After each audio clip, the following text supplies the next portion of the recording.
Names of characters are extraordinarily important to any author of fiction. You don't just pick arbitrary names for people in your stories. I mean, names must mean something. They have to reflect the persona of the character, perhaps foreshadow a facet of their personality. Major characters always have to follow two naming convention caveats when it comes to my own novels. Number one, it must be a name I've never known anyone to actually have in my personal life. Number two, it must sound like a legitimate name, even if it's entirely make-believe. Therefore, I have characters like Haley Tompkins and Seamus Devinson in my books. I've never known a Seamus. I've never known a Haley. Well, after I wrote the book, I met a Haley and married her at an Elvis chapel in Vegas, but that's a different story. I never knew a Haley when I first wrote the book. I've never known anyone named Allison either. So, Allison is a major character in my first novel. You'll never see a Mike or a John or a Steve in any of my tales. Minor characters, sure, but not a major one. Those names are just too common, and they evoke images of people that I actually know. Characters should be unique. They deserve their own voice. And as a result, their names must be special. Most important of all, you'll definitely never see a character named Munlupquittlin Horsewrath VII in my stories either.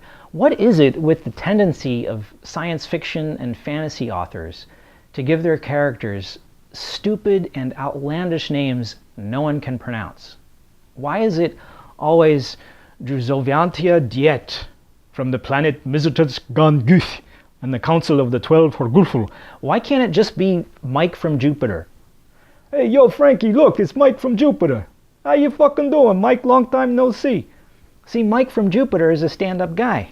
Mike from Jupiter you can trust. He'll take care of our hero or heroine.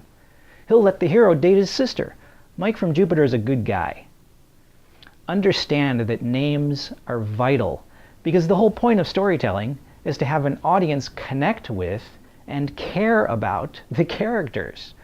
You don't care about Druzovantia Duliet because the instant you read his name, you know he's an asshole. It's kind of like when someone is named, Tristan or Clayton. You already know he's an asshole. No one named Clayton was ever a respectable human being. He's a Brooks Brothers bastard in a BMW. And don't get me started on that Tristan fucknut. Everyone named Tristan is a blonde-haired, blue-eyed prick from Orange County who cheats on his girlfriend. Tristan is a cock-smoking douche nozzle, just like Druzovandia de Viet. Mike from Jupiter, he's a good guy. He'll let you borrow his spaceship to take your pet Pefavugilawak to the veterinarian. Now personally, convoluted names will literally make me stop reading a story.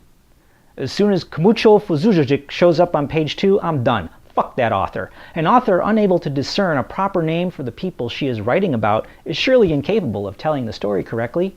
How can you feel a kinship with the characters when you can't even say their names? That's not to say invented names are illegitimate. As I said at the start, make-believe names are fine so long as they sound like real names. For example, the main vampire queen in my duology, The Vampire Noctuaries, is named Camellia. Camellia is an entirely fabricated name. The name Camellia is not used in the real world. The name Camilla is. Camellia is not. Yes, the name Camellia is a homage to the vampiress Carmilla from the eponymous 1872 novella by Joseph Sheridan Le Fanu, which I'm probably pronouncing wrong. Although her name is made up, Camellia at least reads like a legitimate name. You can sound it out. You can spell it. The name isn't some jumble of crazy, unpronounceable letters. Names are so very important. The Never-Ending Story was the book which inspired me to become a novelist. And in that story, giving the childlike empress a new name, Moonchild, was the whole method of saving her life. The befitting name is essential. As with Moonchild, the proper name is the life or death of a character. As an author, all you have to do is listen, and the characters will tell you their names. Just write them down. However, trust me when I say, even on the most outlandish science fiction planets and fantasy worlds, no one is actually called Muzzleclooplipin Horserat the Seventh. That's just an author being a dickhead. So next time you read a story with Resfolkelmundutufa from the Kingdom of Tozagag, check the author's biography. I bet you anything, the writer's middle name is Clayton. Are there any writing trends in different genres that drive you batty? Do you loathe cruddy character names too? Be sure to like and subscribe, and catch you next time.